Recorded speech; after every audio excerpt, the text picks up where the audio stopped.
दोस्तों, पश्चिम बंगाल में ऐतिहासिक जीत के बाद बीजेपी के मुख्यमंत्री का शपथ ग्रहण समारोह 9 मई को है, जबकि बिहार में भारतीय जनता पार्टी के मुख्यमंत्री सम्राट चौधरी के मंत्रिमंडल का विस्तार 7 मई को है। उपलब्धि के लिहाज से भाजपा के लिए पश्चिम बंगाल का कार्यक्रम ज्यादा अहम है, लेकिन उसके बाद भी प्रधानमंत्री नरेंद्र मोदी और गृह मंत्री अमित शाह पहले बिहार आ रहे हैं। मंत्रिमंडल विस्तार नवनिर्वाचित सरकार की एक सामान्य प्रक्रिया है, फिर भी नरेंद्र मोदी और अमित शाह इस कार्यक्रम को बहुत अधिक महत्व दे रहे हैं। आखिर वजह क्या है? क्या इसमें कोई राजनीतिक संकेत छिपा है? बताएंगे आपको। नमस्कार, आपका बहुत स्वागत। द राजनीति का खास सेगमेंट देख रहे हैं, मैं हूं आपके साथ क्या सुप्रसाद। दोस्तों, बिहार जाने के पीछे वजहों को जानने के लिए आपको पहले बीजेपी के अंग बंग कलिंग फिलॉसफी को समझना होगा। दोस्तों, ब्रिटिश काल में पश्चिम बंगाल, बिहार और ओडिशा बंगाल प्रेसिडेंसी का हिस्सा थे। उस समय यह भारत का सबसे बड़ा प्रांत था। जब बिहार, बंगाल और ओडिशा एक प्रांत थे, तब भौगोलिक और प्राकृतिक आधार पर उन्हें अंग बंग कलिंग कहा जाता था।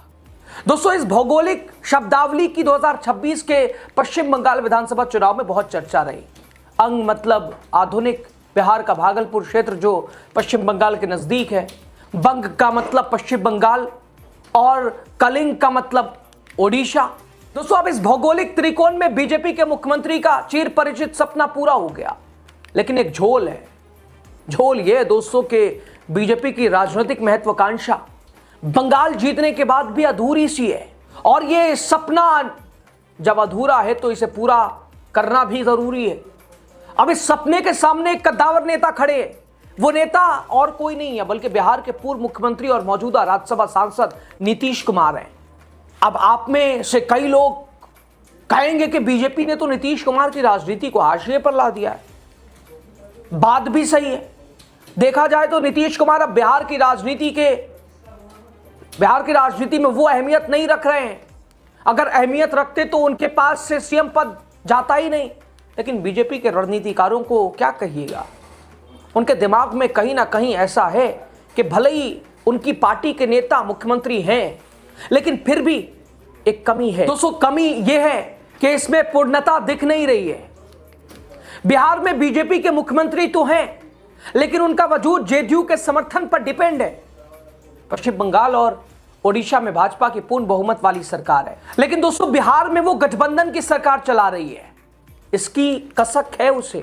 7 मई को जब प्रधानमंत्री नरेंद्र मोदी और अमित शाह पटना आएंगे, तब अपने साथ पश्चिम बंगाल की रिकॉर्ड तोड़ जीत की धमक भी ले आएंगे। बिहार की फिजा में पश्चिम बंगाल की जीत की खुशबू होगी, जो बीजेपी के लोग शिद्दत से महसूस करेंगे।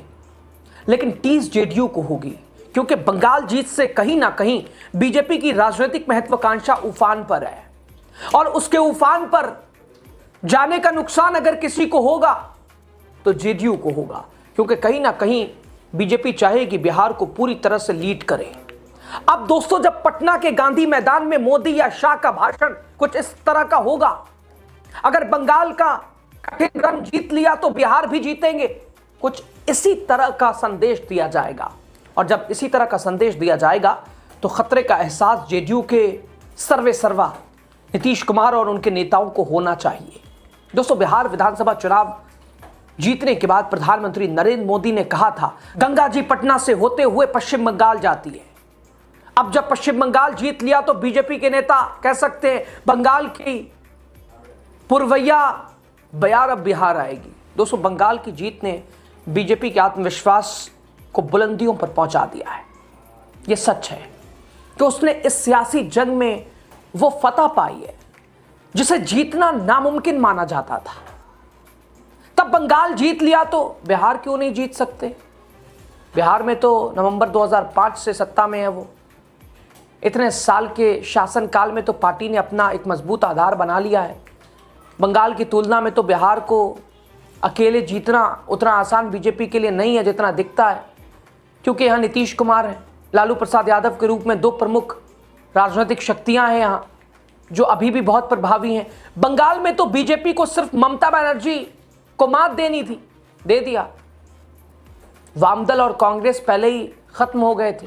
लेकिन दोस्तों, बिहार में बीजेपी के सामने दो किले हैं, नीतीश कुमार और लालू प्रसाद यादव, जिन्हें ढहाने होंगे। यह आसान नहीं है बीजेपी के लिए। वैसे आसान तो ममता बनर्जी के लिए भी सत्ता से बेदखल करना नहीं था, लेकिन वो न केवल हारी बल्कि बुरी तरह हारी। कैसे हारी, आप लगातार देख रहे हैं, सुन रहे हैं। 2021 में 215 सीटें जीतने वाली ममता बनर्जी 2026 में 80 सीटों पर कैसे सिमट गई।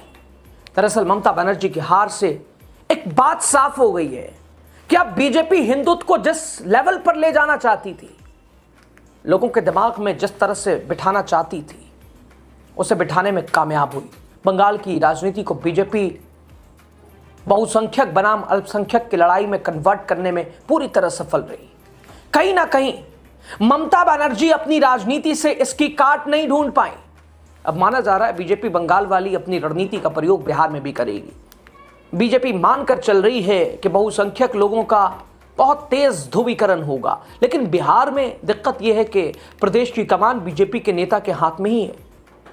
और दूसरी बात यह कि बीजेपी जाति के मोह को तो खुद छोड़ नहीं पाई है, तभी जाति के नाम पर अपने वरिष्ठ नेताओं को इग्नोर करके उन्होंने सम्राट चौधरी को मुख्यमंत्री बनाया। दोस्तों, पश्चिम बंगाल में जंगल महल के नाम से जो भौगोलिक इलाका है, उसमें 4 जिले आते हैं, जिसमें दोस्तों पुरुलिया, झारग्राम, बांकुड़ा और पश्चिमी मेदिनीपुर, यह इलाका जंगलों से घिरा हुआ है। यहाँ अधिकतर आदिवासी और पिछड़े वर्ग के लोग रहते हैं। ममता बनर्जी की तुष्टीकरण की बढ़ती नीति से इन 4 जिलों में गहरी नाराजगी थी। यहां वोटरों ने जाति वर्ग से ऊपर उठकर ममता बनर्जी को हराने के लिए पूरी ताकत लगा दी। दोस्तों, ये चुनाव परिणामों से साबित होता है कि बीजेपी ने पुरुलिया की सभी 9 सीटें और झारग्राम की सभी 4 सीटें जीत ली। बांकुड़ा की 12 में से 11 सीटें, पश्चिमी मेदिनीपुर की 15 में से 13 सीटें भारतीय जनता पार्टी की झोली में गिरी। यानी अब देश में वही राजनीति चलेगी जो सभी धर्मों को, जाति को एक साथ लेकर चल सके। एक तरह से देखा जाए तो बंगाल में अपनी राजनीति से परिणाम पाकर बीजेपी ओवर कॉन्फिडेंस का शिकार हो चुकी है। उसे यह लगने लगा है कि जिस तरह से उन्होंने बंगाल में ध्रुवीकरण किया, अब बिहार में भी राजनीति को उसी धर्रे पे चलाएगी। दोस्तों, देखा जाए तो बंगाल में हिंदू समाज में उस तरह से जाति का सिस्टम नहीं रहा, लेकिन बिहार में जाति राजनीति की दिशा तय करती है। अब दोस्तों, बीजेपी इसी में हाथ डालने का प्रयास करेगी, लेकिन बीजेपी ये भूल गई कि बिहार में नीतीश कुमार और लालू प्रसाद यादव की राजनीति अब भी जिंदा है। जो वोट बिहार में बीजेपी ने पाया है, उसमें नीतीश के वोटर्स का हाथ है।